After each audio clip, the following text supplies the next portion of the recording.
Welcome to our friends from churches in Horsley, Hexham, Wide Open, Ponteland, Kenton, Jesmond, St James's and West End Church.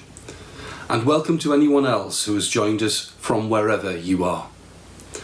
Yes, it's me again, Gordon Wanless, but this week we will not be doing the usual virtual service that we have been doing, but rather this week's service is in a Songs of Praise format, where we will have 6 hymns with some detail about each of the hymns, as well as 3 Bible readings that are related to 3 of the hymns. We will be back to the usual format for next week, when Reverend Ron Foster will be back to do the service. So with no further ado, let us turn to our first reading today, which is from Matthew chapter 21, verses 1 to 11, the triumphant entry into Jerusalem. As Jesus and his disciples approached Jerusalem, they came to Bethphage at the Mount of Olives. There Jesus sent 2 of his disciples on ahead with these instructions. Go to the village there ahead of you, and at once you will find a donkey tied up with a colt beside her. Untie them and bring them to me, and if anyone says anything, tell him the master needs them, and then he will let them go at once. This happened in order to make come true what the prophet had said. Tell the city of Zion, look, your king is coming to you. He is humble and rides on a donkey, and on a colt, the foal of a donkey. So the disciples went and did what Jesus had told them to do. They brought the donkey and the colt. They threw their cloaks over them, and Jesus got on. A large crowd of people spread their cloaks on the road, while others cut branches from the trees and spread them on the road.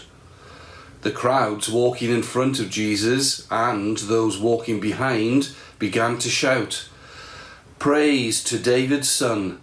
God bless him, and who comes in the name of the Lord. Praise be to God." When Jesus entered Jerusalem, the whole city was thrown into an uproar. "Who is he?" the people asked. "This is the prophet Jesus from Nazareth in Galilee," the crowds answered. I could have picked any of the 4 Gospels and had broadly the same story about Jesus' entry into Jerusalem. But as the lectionary year we are currently in has been focusing on Matthew, I thought I'd have his version.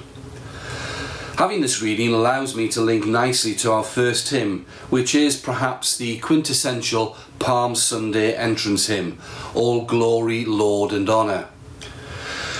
With its Latin text written in the 9th century, approximately 820, by Theodulf of Orleans, its English translation by John Mason Neale in approximately 1851, and its majestic 17th century German tune by Melchior Teschner, I believe you would have to look far and wide for a hymn more rooted in Western historical and cultural traditions. The beginning of the Latin text is being shown on the screen as I am too chicken to try and say it. A literal translation demonstrates how faithful Neale was to the original text. Glory and honour and Lord be to thee, Christ King and Redeemer, children before whose steps raised their hosannas of praise.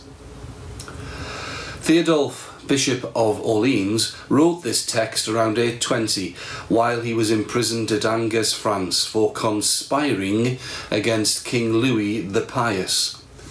The story from the early 16th century states that in a Palm Sunday procession, King Louis passed the prison in which Theodulf was housed and heard the imprisoned bishop singing this hymn. According to the story, the king was so moved that he freed Theodulf and decreed that the singing of All Glory, Lord and Honour on all Palm Sundays was to occur. Now, whether you believe the story or not, it is quite a nice story. However, it probably isn't true, especially when you realise that King Louis did not visit Angers after 818, which was the date of Theodulf's imprisonment. But nevertheless, the translation by John Mason Neale has given us what I think is a jolly good hymn that has become a staple of any Palm Sunday service.